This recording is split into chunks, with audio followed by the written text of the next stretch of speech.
right, good afternoon, everybody. Good afternoon. Welcome to the city. All right. Everybody's about ready to get out of here and have a few beers and other things that New Orleans has for you.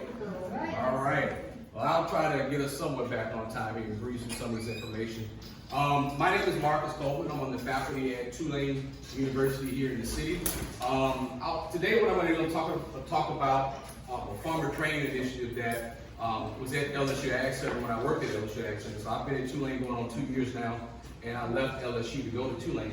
So we'll talk about some of the best practices that we saw in that farmer training program. Particularly, I think why it's important, a lot of the folks that we had participating in our farmer training program started off as gardeners, but they had an interest in scaling up to becoming market gardeners or even broader, larger scale farmers in production. So we had some good things that we did in that program and some best practices, I think. And so whether you're working with an organization, if you're interested in starting some of these farmer initiatives, I think there's some best practices that we pull out of what we did here in Louisiana.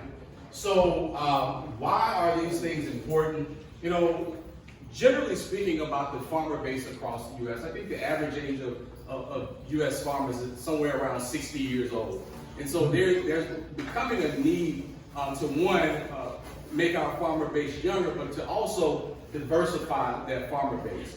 And as what we've seen, throughout COVID-19, a lot of interest has come about related to community-based food systems. And in order to do that, we have to train a new farmer base to be able to take advantage of those opportunities and just tap into that network and that system. And so a lot of that centers around diversity, not only diversity of the individuals that are growing, but diversity within the crops that are being grown. So that was an emphasis of what we did.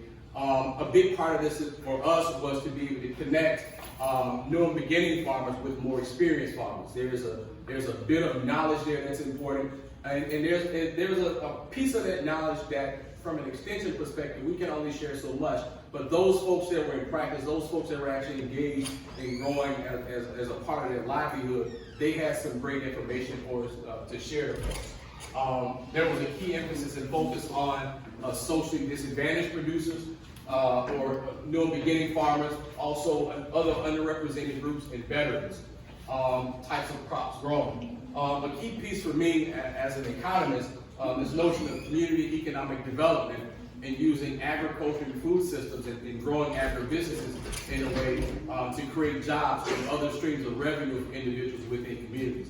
And so a lot of what I'm doing now is working with local communities, working with local economic development corporations, and letting them know that food and agriculture is the way to do that.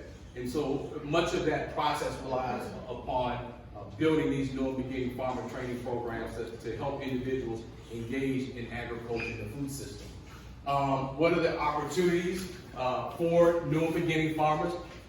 We often talk about food access and issues, food insecurity, and much of those discussions center around issues of availability, affordability, and accessibility. I think that by growing community-based food systems, engaging new and beginning farmers can help us alleviate some of what those issues are. Another piece of that that's oftentimes not discussed when we talk about food access and food insecurity is this notion of accommodation, how accommodating is the food system based upon the needs of the community, but also acceptability in how acceptable are the types of crops that we're growing locally, growing within communities, how acceptable are those products to the people that are local and the people that are going to eat those things. And so that's a part of that conversation. Of course, around the country, there's this growing movement in local and regional food systems. Here in the city of New Orleans, there's a very vibrant food system. There's a lot of interest in local and regional food systems. And we're beginning to see some of that same interest across other parts of the state. You're in a unique place here in New Orleans with that vibrant food system, and in particular with urban agriculture growing here in the city. Joe and the rest of the folks here in New Orleans do a great job with engaging with folks related to urban agriculture and food systems here. So that's a part of what that opportunity looks like. COVID-19, we often talk about the negative impacts of COVID-19, but related to interest in local agriculture, local food systems, COVID-19 did a lot because people began to be more interested in where their food was coming from, or how can they get access to local. A lot of that was due to supply chain issues that we saw in our normal retail spaces. But it's opportunities for us to be able to take advantage of sort of that movement and that interest there. The availability of alternative type markets, so farmers markets, community supported agriculture, roadside stand, other pop-up shops are growing interest around the country. But there's also availability of non-traditional agricultural land. If you take a city like New Orleans, and you go over to the Ninth Ward, there are a number of folks that are starting farms on vacant land within the city. And so those present opportunities for folks that are interested in agriculture, the food system, to take advantage of that and utilize that land. We do understand that there are some barriers to that. In many cases, folks have limited access to that land or don't know how to access that land.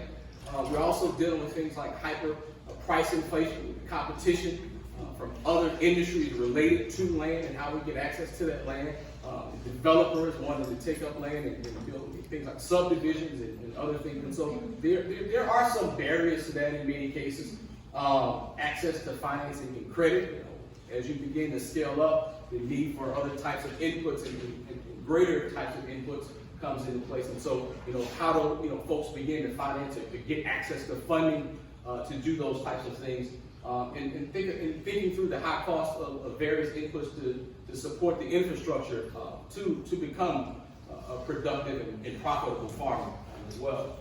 Another barrier that we found was part of the driving force to developing a program like this was access to information, but also lack of access to sufficient support networks. And so I'll talk about particularly one initiative that we did as a part of this grant program to really try to foster that level of support network to take both new and beginning farmers and link them up with existing farmers.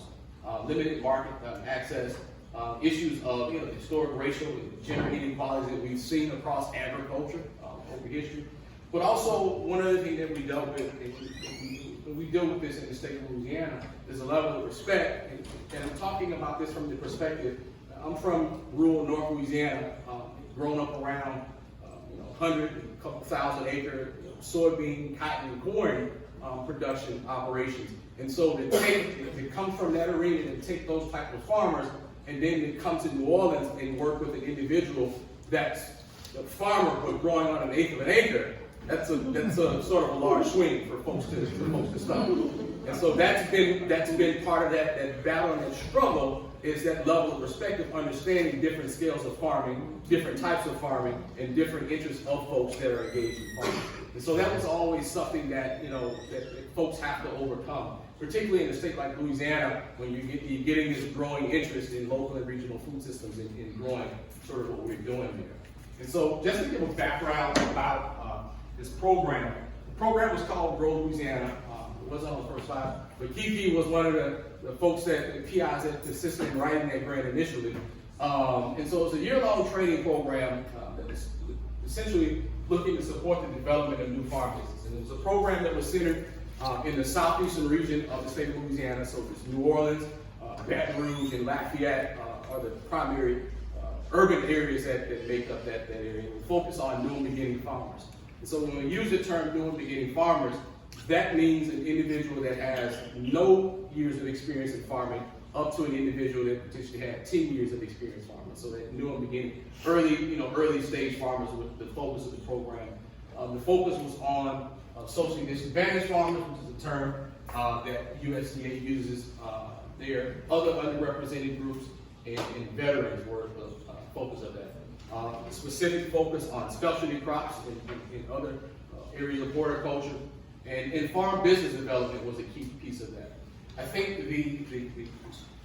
one of the key things of this program for us was the partnership, not only utilizing the resources of the Cooperative Extension Service, the LSU Ag Center in the state, but we also partnered with several nonprofit and community-based organizations And so here in the city of New Orleans, Sprout NOLA is a great organization. It's an organization that I currently serve on the board for that does farmer engagement, not only here in the city of New Orleans, but it's beginning to do work across the state. Market Umbrella is another organization here in the city of New Orleans that is responsible for all of the Crescent City farmers markets here in the city of New Orleans. And then over in the Lafayette area, the Acadiana Food Alliance serves some of those same roles and functions for the city of Lafayette, which is west of here. So I think those were great resources for us. And to the extent possible, when we had our educational sessions, we not only utilized extension educators, but we also tried to bring in farmers. And so we went sort of from that academic kind of talk all the way to the practical piece of utilizing farm experience to bring some knowledge to us. Again, many of these things that I talked about earlier, but as far as the resources that we use to develop the program and provide information, we really looked at some of what I call the celebrity farmers. And so folks like John Martin Mortier, in his book, we worked with Ellen Polishuk. We actually brought Ellen to Louisiana a few times here to work with us and utilize it. So the focus on what we did in the program was really about market gardening. And so, how can you make a living on, an acre and a half or even potentially less than that, and think about the process of beginning to scale up. With the outcome of that being to really get folks to think through, access to agriculture and access to the food system is something that everyone has an opportunity to engage in. No matter where you start in that process, as long as you can effectively plan it out and begin to identify what those resources are that you need to pull these things together, then we can sort of help guide you in that direction. So a big outcome of this for us is to get folks to think about the development of a business plan and what that looks like, no matter what scale you're at. So there are a number of examples where folks have started out on 1/8 of an acre and it's scaled up to 80 plus acres. I mean, we have an example of that here in the city of New Orleans, River Queen Greens, who in the first cohort of our program, they were participants and ended up being great mentor farmers and great champions to sort of push this work forward. They started off on about 1/4 or 1/8 of an acre here in the city of New Orleans, and about 2 or 3 years ago, purchased 88 acres on the West Bank outside of the city limits of New Orleans.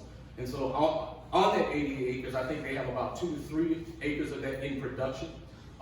But looking at models of folks that have started small, thought through what those business processes are, what the resources are that they need, being able to utilize those folks as examples to show how there's access in agriculture, how folks can be involved and be engaged in, again, no matter where you come from in the process. And so those things were important for us. Some of the things that we focused on, is so we can talk about curriculum development that we focused on growing sustainably, not only using sustainable growing methods, but also how to build a sustainable business model.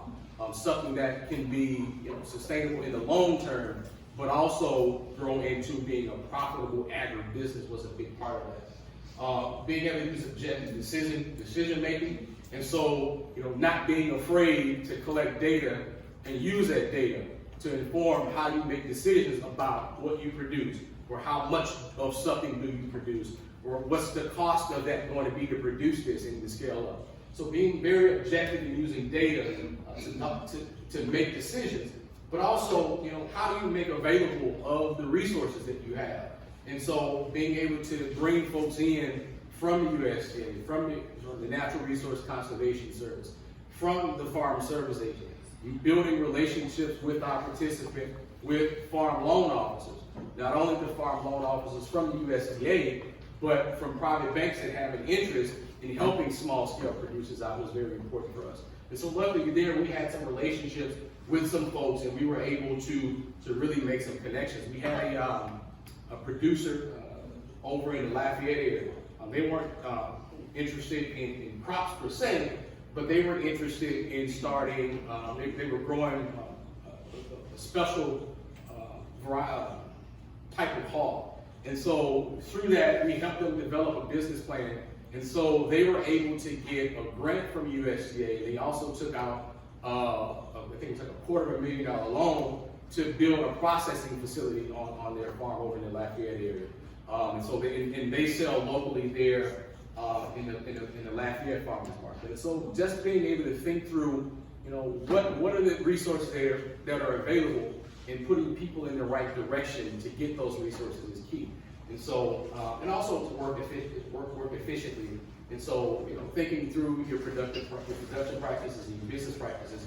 And the key there is, how do you get your highest return on investment to the things that you're doing was a key piece of that for us. We put this program together in 3 modules. The first module, we did the sort of the normal academic stuff. We talked about soils, we talked about vegetable reduction, fruits, and business planning. But one of the key things that we were able to do in the first 2 years of the program is, so we had cohorts of about approximately 20 people each year. And we started out taking, at the time, the Southern Sod Conference was still happening. And so we were able to take each of our cohorts to the Southern Sod Conference. And so, and I think that was important because, folks, the 20 people that we had in each of those first two cohorts were able to spend a week together, right?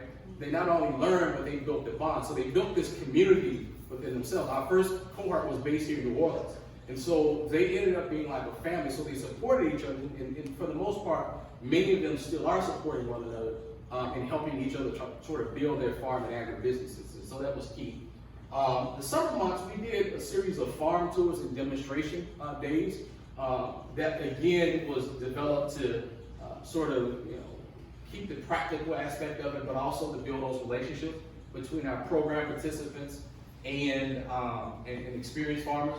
And then the second part of that, we came back and we did essentially part 2 of those educational sessions that we did in the spring. So we kicked off in the spring or late winter in February, and we wrapped the program up in November. So it was for the most part a year-long program.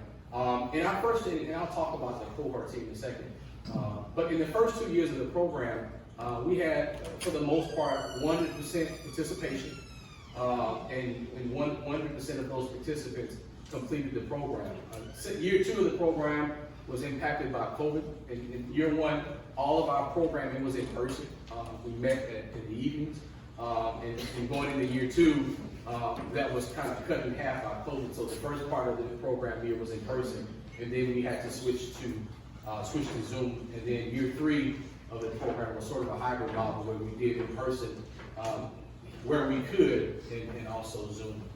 I talked about the importance of farmer networking. I think one of the most important things that we did as a part of this project, in collaboration with our nonprofit partners, but also the farmers here in the region, was this Louisiana Collaborative Regional Alliance for Farmer Training. And so what this was a group initiative that was primarily farmer-led. So we really tried to empower the farmers to lead this. I make no qualms about it. I'm not a farmer. I know all about farming practices. I know how to drive a tractor. I can drive a combine. I don't have any interest in doing it anymore. And I made that known to our farmers. And so for me to go out and lead this defeated the purpose of it. And so luckily we have a good core group of farmers here in New Orleans. Annie and Cheryl at River Queen Greens, Margie Green over at Sprout Nola did an excellent job of really pushing this. And so what happens here is we did this I think it was every 3 months that we did this, and a different farmer on a Sunday would host a gathering at their farm. And so, and we would have 20, 30 folks show up at each of these events. So the premise of this was on-farm training. And so if the farm that we visited one Sunday did something really cool and innovative with cover crops, that was the demonstration of that day. If the next farm had some kind of special piece of equipment with a walk-behind tractor, that was the demonstration for that day. And so the farmers selected what those topics were. The farmers drove that educational piece. And so that gave opportunity for on-farm training, networking, but also within that, for folks, and those were open to our program participants and just essentially anybody that wanted to come. What we saw for that is that we started to have opportunities for on-farm internships and apprentices. Those relationships were built from that. And so, you know, if it's something that, you know, these types of things, if you know, and you can do it from a gardening perspective as well, in talking about the sharing of information and knowledge. This model of bringing folks together worked really well for us. And they also shared a meal. It was like a potluck at the end of it. And so it's something that worked really, really well for us. And it was something that was farmer-led, and something that I hope that we can, that we're able to do. COVID really impacted us, and we had some great momentum, you know, prior to that. And so it's hopefully it's something that they'll be able to get back going here really soon in the area. I talked about cohorts. So within this program, we have 3 cohorts. It's important to note that this program was funded by the USDA, National Institute of Food and Agriculture.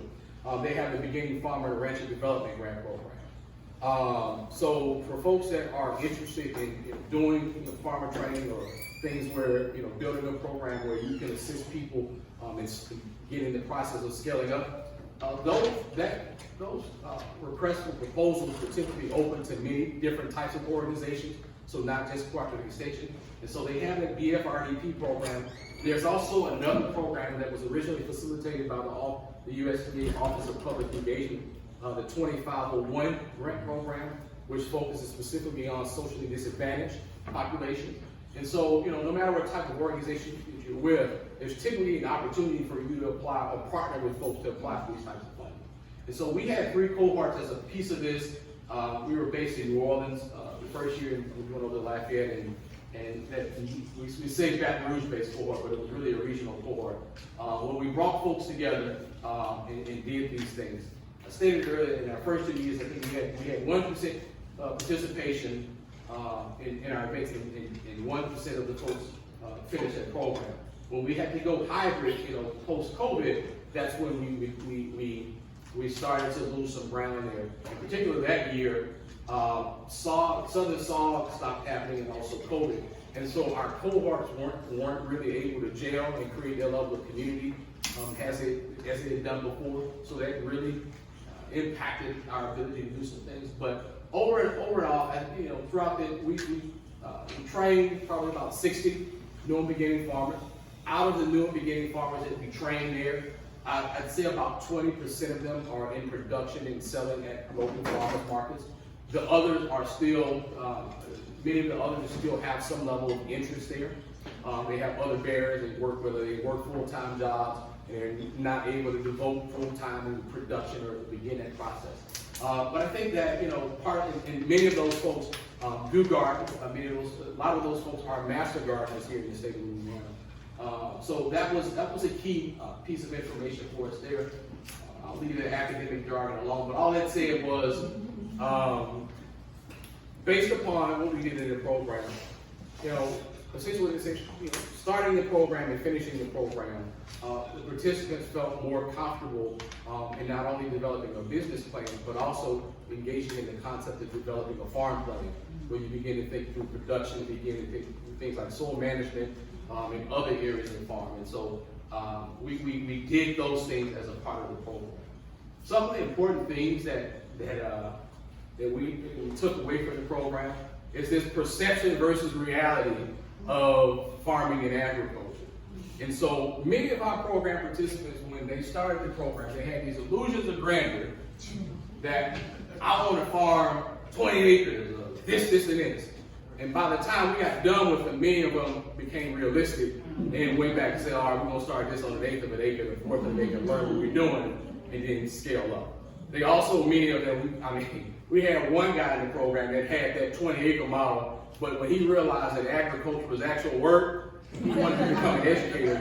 And it wasn't me.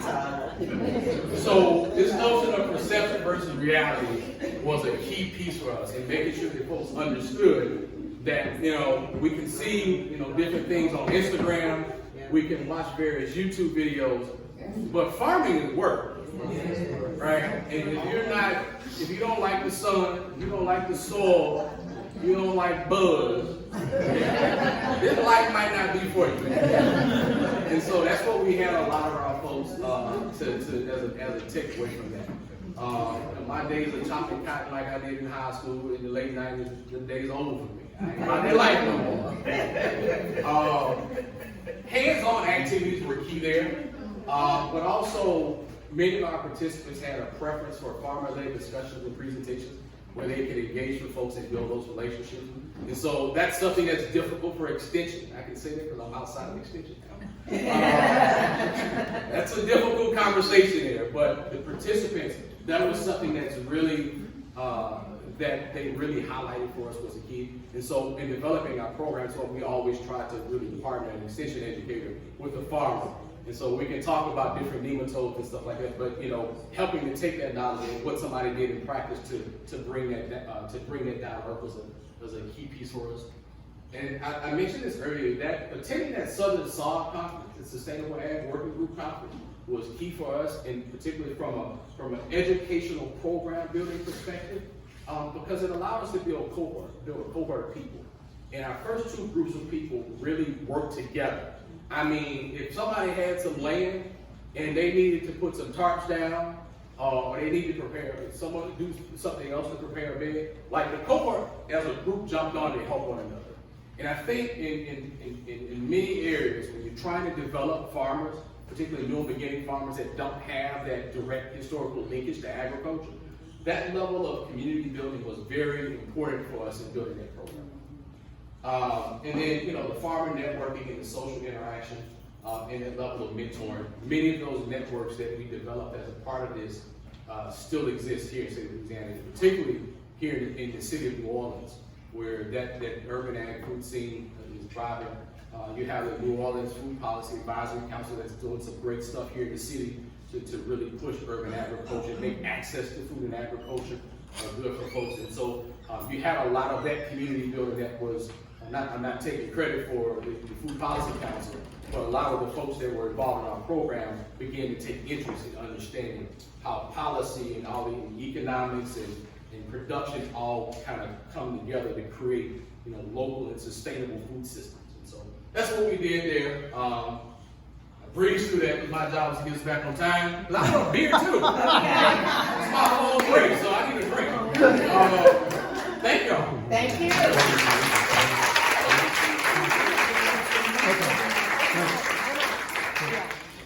Questions? We going through eggs? So I have two questions. So what is this program based out? Taking people who've never farmed before and helping them to farm. Okay, and my second question is, how old do you have to be in this program?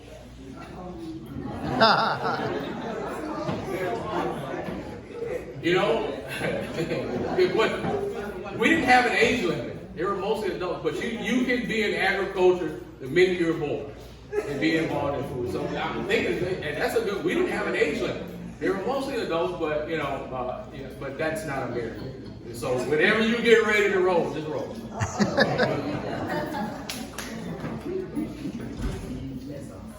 He asked, that's the question I was gonna ask. That's a good question I had, because I'm sorry to side note.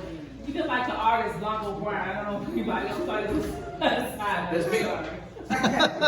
I'll just say so. But this is good. Thank you. I appreciate this.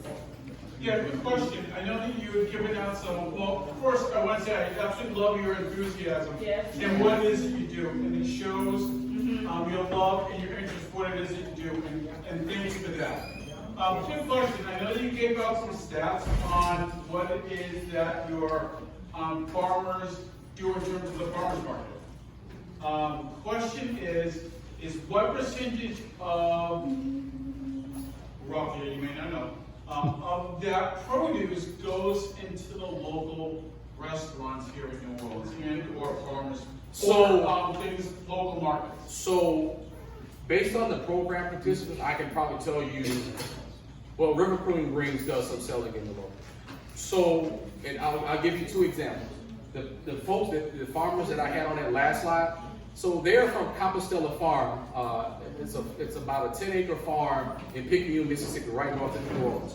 Pre-COVID, that couple, a young couple, their entire business was focused on selling directly to about 25 restaurants here in the city of New Orleans. And then when COVID hit, they had to pivot and they started doing some other things. But what you'll find, so the Crescent City Farmers Market, their Tuesday market, many of their other markets, if you go to their Tuesday market, if you get there after 9 o'clock, you might not find much of what you want. What you have is a lot of chefs that actually visit that farmers market in the morning and get their produce. And so you have those dynamics. So those stats may not be directly related to our participants, but those things do happen here in New Orleans. And so we have Food is Organic in Baton Rouge. I know Allison and Grant one time were selling directly to restaurants, and I'm guessing they still do. And some folks in Alexandria do the same thing. Is this only New Orleans based?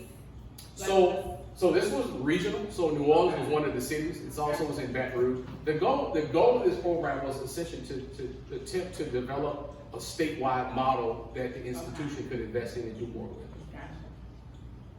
And you said 20% are still operating or still doing full time. Mm-hmm. Do you have any insight into, are they just barely getting by, or some of them are really profitable? River Queen Greens is doing well, but their circumstances are a little different. You have, so many of the folks outside of like River Queen Greens, they're not full time. They do other stuff part time, which helps that, which actually leads to another key point that we try to tell. It's okay to be a part-time farmer to start your process. And that was one of the things that we talked about. They're learning. I'm not going to say that they're balling or extremely profitable. They're still in the learning process. So it takes some time. I don't know if this is an ongoing thing or if I'll stop it, but is there something that you learned that you would do differently for the next program? Really work to build more relationships with different types of farmers outside of the state. So with this iteration of the program, I think that we focus more on people that had organic methods or strictly very sustainable methods. And I think that in my opinion, that was a limiting factor. And so there were experienced farmers in other areas of the state that may not use sustainable methods per se, but their understanding of farming and farming techniques was that could have benefited the program participants. And so just utilizing that broader farming knowledge and then let participants determine the type of growing techniques that they want to use. And so there's something to learn from everyone, no matter what our personal beliefs may be in that. That's a decision that we make in production, but just being able to take that knowledge from everywhere and then flipping it how you want to flip it. So even in our current time and space with agriculture shifting in a completely different direction, you still think that there's something to learn from conventional agriculture? Absolutely. Conventional agriculture dominates agriculture. That's a numerical fact, right? Yeah, but it's not. But there's many things about it that, yes, it does. Yeah. And that's not to say that it's right or wrong, but there's something within those techniques that we can utilize, and then we can take that knowledge and flip it how we want to use it. And that's just my thing about it. Like, I don't necessarily, I understand, for example, Roundup Ready production, what it did for agriculture, pesticides and herbicides and all these things. Like, I grew up in those rural communities. I understand what that did to the rural community. That doesn't mean that just because a farmer plants Roundup Ready beans that I can't learn something from him. I'm just not going to plant those beans. And so there's some knowledge about management of farm practices that I can gain from here, no matter what his growing methods were. And so it's more about that than me teaching them to farm like that. And so we make that clear when we're having those discussions.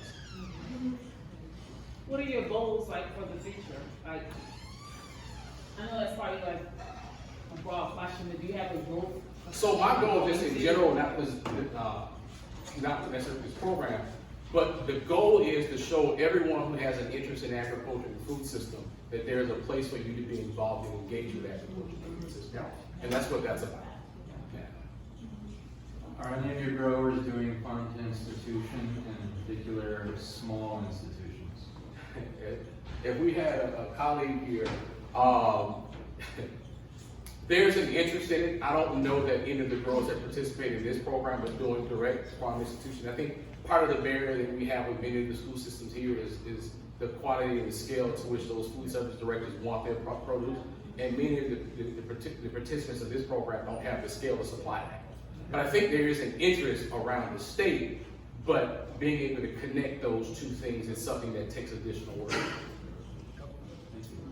Now, is there a similarity? A similarity between the two types of farmers? Yeah. In some cases, yes. A farmer is a farmer, right? Okay. But what they do differentiates them down the line, right? Some people care more about the environment than others, and those are the ones that we tended to work with here, and some don't. And so there are similarities, but there are also differences. Okay. Thank you.